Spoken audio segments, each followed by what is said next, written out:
and welcome back to my channel Inspire with Anushka. Guys, how are you? Hope you all are fine. Guys, today we will discuss about the various system of classification, because we are on the way to discuss about the different topics related to the issue diversity in the living organism, in which we have discussed about the classification of the organism. We have discussed that what are the purposes that we have to classify, what's the need to classify the organism, and obviously we have discussed also about the hierarchy and the categories in which we have described it, that like the species, genus, order, class, family, phylum and kingdom. So guys, after that we have also discussed about that how classification helps in the evolution of the new organism, and then after in the previous video we have discussed about the nomenclature system, that how and why we use the nomenclature, how we use to give a scientific name to the organism, and what are the ways we have adopted for the naming or providing the scientific name to the organism. So it will give you the knowledge of binomial nomenclature, in which we will see that the first name is the generic name and the second name is the specific name of any organism.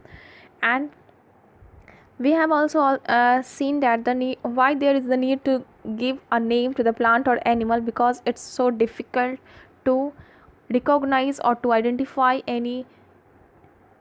anything, any animal, any plant or any organism in the different parts of the world, because place to place and the language to language, the common name given to any substance is varied. So we have to need a scientific name which is universal name for that organism. So in today's video we will start about the various system of classification, in which we must have to firstly know that what are the kingdoms. So all the living beings are classified into the broad categories called the kingdom. All living beings have been classified in different ways from time to time by the different workers, but in them the following two systems are most in use. The first system for the classification is given was the two kingdom classification. The living organisms have been traditionally divided by the Linnaeus in 1758 and the other scientists into the two categories, that is the kingdom plant and kingdom animalia. The number of kingdom plantia are the plants, while the animals includes the kingdom of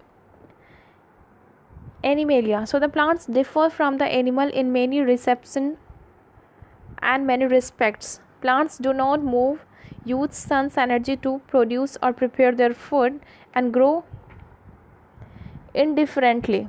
In addition to the plant cells possesses cell wall or the chloroplast, animal is consist generally move, do not prepare their own food, and growth is limited. Animal cell neither have the cell wall or not the chlorophyll also.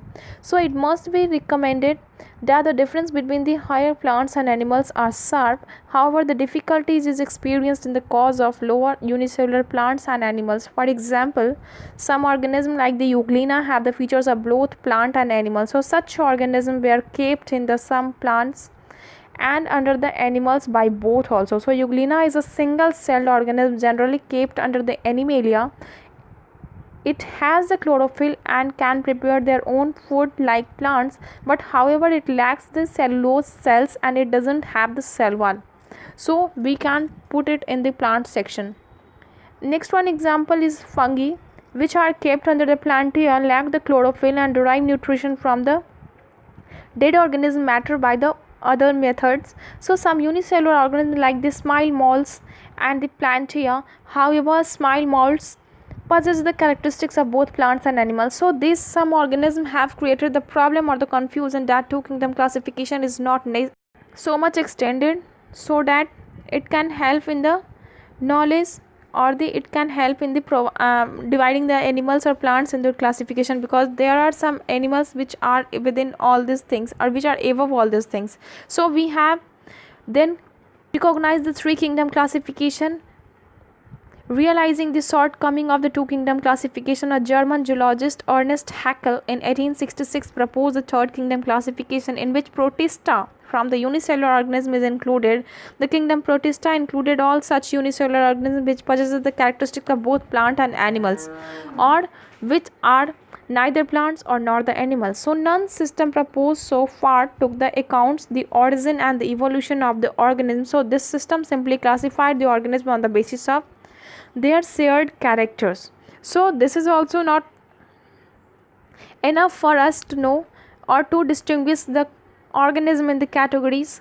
So we have then looked after for a new kingdom of classification, that is known as the five kingdom of classification. Since the 1950s, the biologists have generally recognized five kingdom classification. Whitaker, an American taxonomist, was the first one to propose the five kingdom classification in the 1969 based on the cell structure model and source of nutrition, body organization, all these things. So this kingdom classification is now used in the present time, and this is a very essential part for the taxonomy or for the binomial nomenclature, or even we can say that classification. So the five kingdom classification are as it is divided into the Monera, Protista, fungi, Plantae and Animalia. The Monera is the single-celled prokaryotic organism like the bacteria, most primitive organism. The Protista is a single-celled eukaryote which includes the desired organism like the algae, protozoa and diatoms. The fungi are the multicellular non-green heterotrophs lacking chlorophyll such as mushroom and molds, while in Plantae are the multicellular green autotrophs such as the higher algae, mosses, worms and flowering plants are kept. And the last fifth one is the Animalia, in which the multicellular heterotrophs which lack the cellulose and use exhibits movements like the insects, earthworm, birds, reptiles and mammals comes under this category. So this system is followed by and describe the diversity of the living organism extinct on the planet. The five kingdom classification can be represented in the terms of cell structure, body organism and mode of its nutrition. So it is very important to learn that the five kingdom classification is given by Whitaker, the two kingdom classification is given by the Carl von Linnaeus, and three kingdom classification is given by the Ernest Haeckel. The most important kingdom of classification is the five kingdom classification which are presently used in nowadays.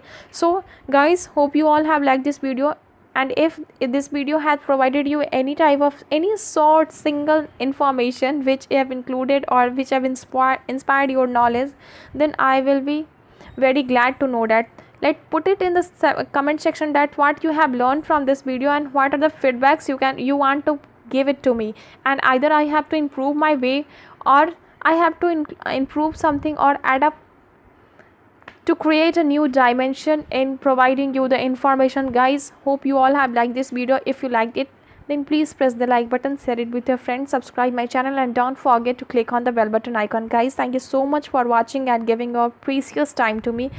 I know that you have invested a lot of data on watching this video and your time also, so I think I have justified with that. Thank you so much. Keep watching, and in the next video we will talk about the kingdom Monera, and we will discuss about and start the topics with the Monera, Protista, fungi, Plantae, Animalia. One by one we will go through all these things. So guys, keep watching and be with me. Thank you so much.